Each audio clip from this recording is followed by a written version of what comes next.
Klimato asamblėjos yra visiškai nauja sąvoka man, apie ją sužinojau būtent ruošdamėsi šitam interviu. Teko, paprastai tariant, paguglinti, kas tai yra, ir buvau tikrai nustebusi ir labai laiminga atradusi kažką naujo. Tai labai įdomi iniciatyva, kurios metu žmonės skatinama pažinti klimato krizę, jos problemas ir kaip tai galima išspręsti. Ir labai sveikintina, kad apie tai kalbama diskusijos būdu, įvairių workshopų ir seminarų.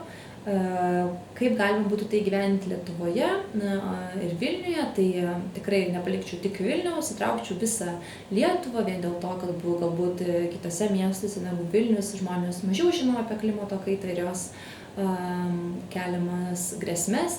Dėl to reikėtų traukti visą mūsų gražią Lietuvą.